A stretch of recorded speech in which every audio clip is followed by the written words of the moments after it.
Stéphane Bern et Mathieu Noël. Historiquement vôtre. Commençons cette émission comme le veut la tradition par la rubrique de ce garçon étrange qui aime la maçonnerie, les sapins parfumés, le béton armé. Et bien sûr, l'alcool. Ça va sans dire, David Castello-Lopez.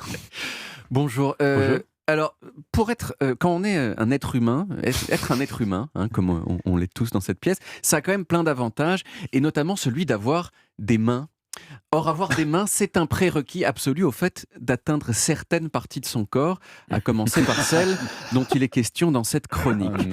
Et puisqu'on peut l'atteindre, nous les êtres humains, eh bien, on peut aussi la nettoyer, mais encore faut-il le vouloir. Et il semble que cette volonté soit intervenue assez tôt dans l'histoire, puisque les Romains l'avaient déjà, et qu'ils utilisaient pour l'exécuter un outil très sympa qu'ils appelaient le xylospongium, et qui, comme son nom l'indique, était une sorte de bâton avec une éponge au bout.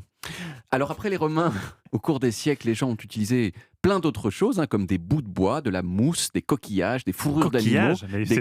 Oui. Pour un certain doigté quand même, parce oui, que voilà. Les coquillages, un drame est vite arrivé. Bon, il y avait des formations à l'époque. Des fourrures d'animaux, même du foin, des écorces de maïs, etc. Mais les premiers qui ont utilisé du papier, eh bien, ce sont évidemment ceux qui ont inventé le papier, logique, à savoir les Chinois. Le papier en Chine, ça date au moins du IIIe siècle avant Jésus-Christ, mais la première mention de papier utilisé comme papier toilette, elle date de 700 ans plus tard, au VIe siècle.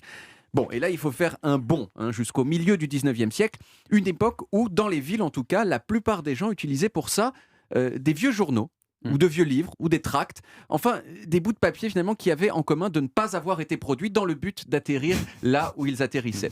C'était une sorte de seconde vie de l'objet, vous voyez, un peu comme aujourd'hui quand on cale une table bancale avec un CD de Florent Pagny, ou qu'on nettoie ses vitres avec des vieux slips, voilà, et c'était la même chose. Mais en 1857, il y a un Américain, encore un, qui s'appelle Joseph Gayeti, et qui a commercialisé ce qui est considéré comme l'ancêtre du papier toilette moderne.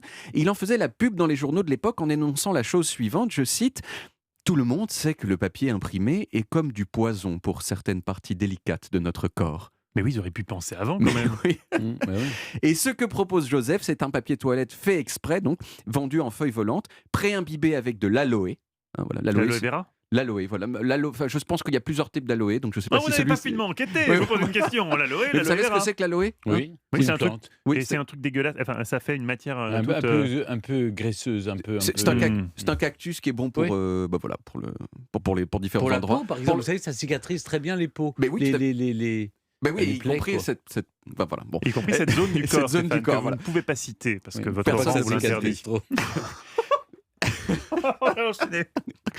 Petite chose intéressante quand même, Joseph Gayeti, il faisait imprimer son nom en filigrane sur chacune des feuilles. Ça, c'est classe. Voilà. J'ai l'impression qu'il y a quelque chose de freudien à aller chercher de ce côté-là, mais je ne sais pas tout à fait quoi. Bon, quant au papier moderne qu'on connaît, c'est-à-dire celui qui est en rouleau de feuilles détachables, il a été popularisé par deux frères, Clarence et Irving Scott, au début des années 1890, et ça a eu beaucoup de succès tout de suite. Pourquoi ? Eh bien, entre autres, parce qu'on entrait dans un nouvel âge des toilettes, les toilettes reliées à la plomberie, dans lesquelles on ne pouvait pas jeter les journaux, parce que ça bouchait les tuyaux, mais en revanche, on pouvait très bien jeter le papier des frères Scott. Voilà. Et depuis, il y a eu quelques innovations, la douceur, la triple épaisseur, le parfum. Mais l'une de celles qui me plaît le plus, c'est le papier recyclé, parce que moi, je suis comme ça, j'aime bien la nature. Il y a plein de grandes marques qui en font, comme Carrefour ou Renova, mais il y en a une que j'aime plus que les autres, c'est Poppy. C'est une start-up française de PQ. Une start-up française de PQ qui fabrique son papier toilette uniquement avec du papier issu des poubelles d'entreprises normandes et bretonnes. Donc, en plus du plaisir de l'hygiène, il y a celui de se dire qu'on fait ses affaires avec d'anciens bilans comptables de PME du Calvados. Et ça me plaît. Voilà. Mais c'est fou de se dire que ça a été inventé si tard finalement le papier toilette. C'est vrai que Victor Hugo, par exemple, il faisait comment ? Avec du papier journal. Uniquement avec du papier journal. Ouais. C'était vraiment la règle, quoi. Et c'est vrai que pour l'avoir essayé, moi, à des moments où il n'y avait rien d'autre... Et vous savez, on découpait, on faisait des... Enfin, vous avez jamais vu ça dans... Ah non, vous êtes trop jeune. On découpait des morceaux de papier journal, évidemment. Mais où, chez vous ? Dans votre résidence secondaire ? Des gens chez qui je suis allé. Des gens chez qui vous êtes allé, qui avaient encore ces coutumes-là. Eh bien, écoutez, c'était fort intéressant, David, comme tous les jours.